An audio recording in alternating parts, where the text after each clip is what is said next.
हार्दिक धन्यवाद देना चाहूँगा क्योंकि आपने मुझे आमंत्रित किया मेरे साथी के साथ इस हेवाखोला के बेली ब्रिज का उद्घाटन करने के लिए।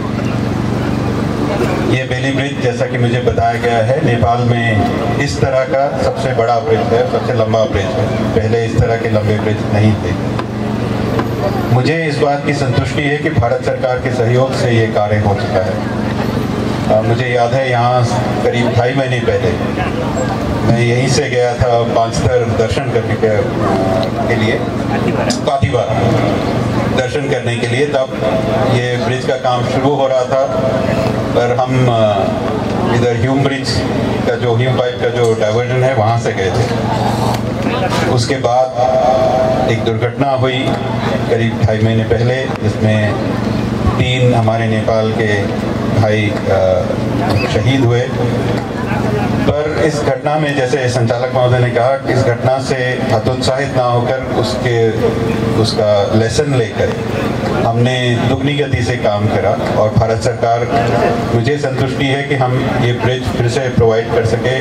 इसके साथ साथ प्राविधिक एक टीम भेज सके, जो हमारे ठेकेदार हैं, गार्डन रीच शिप इंजीनियर्स, वो प्राविधिक टीम आई और उनकी सहायता से ये ब्रिज आज संचालन में ला जा सका है।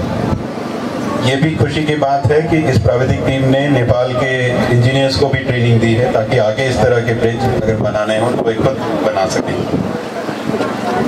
ये पुल उन 10 पुलों में से एक है जो भारत ने पिछले साल, आपके यहाँ बाढ़ आई थी सितंबर में, जिससे काफ़ी क्षति हुई थी।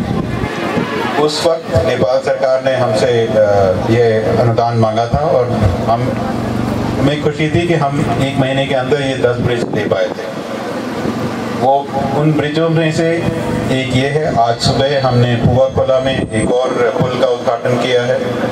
2 पुल और अन्य जगहों पे लगे हैं। अब बाकी 6 ये भौतिक पूर्वाधार मंत्री और उनके सचिव डिसाइड करेंगे कहाँ होगा। कुल मिला के भारत सरकार ने ये पुलों में कम से कम नेपाली 50 करोड़ की सहायता अनुदान के रूप में दी है।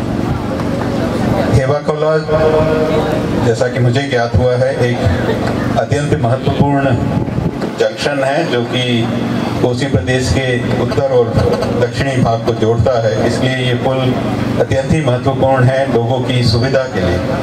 और हमें ये संतुष्टि है कि भारत और भारत सरकार एक मित्र राष्ट्र होने के नाते, एक छिमेकी राष्ट्र होने के नाते अपना कर्तव्य निभा पाया है। भारत सरकार, जैसा कि मुझसे पहले वक्तव्यों में कहा गया है, हमेशा नेपाल के विकास के लिए सदैव तत्पर है, सहयोगी रहेगी। हम न सिर्फ पुल बल्कि स्कूल, अस्पताल, अन्य तरह की प्राविधिक जो योजनाएं हैं उनमें नेपाल सरकार का सहयोग करते आए हैं, चाहे गांव पालिका का हो चाहे नगर पालिका का हो, और ये कार्य सदैव जारी रहेगा। हमारी कोशिश रहेगी कि जिस तरह से भारत आर्थिक प्रगति कर रहा है, भारत में विकास हो रहा है, उसी तरह नेपाल में भी हो। और भारत और नेपाल दोनों की प्रगति हमारे पूरे दक्षिण एशिया के लिए एक अच्छी बात रहेगी। इसीलिए भारत सरकार ने छिमेकी प्रथम की एक नीति अपनाई है, जिसके अंतर्गत हम अपने पड़ोसी मुल्कों को सारी सहायता प्रोवाइड देते हैं। नेपाल का इसमें खास स्थान है, क्योंकि नेपाल और भारत न सिर्फ मित्र राष्ट्र हैं, न सिर्फ छिमेकी मुल्क हैं, पर हमारी सीमाओं किसी और 2 देश की सीमाओं की तरह नहीं है। हमारी सीमाएं खुली हैं, लोगों के बीच में सांस्कृतिक, धार्मिक, पारिवारिक संबंध हैं, लोगों का आना जाना है।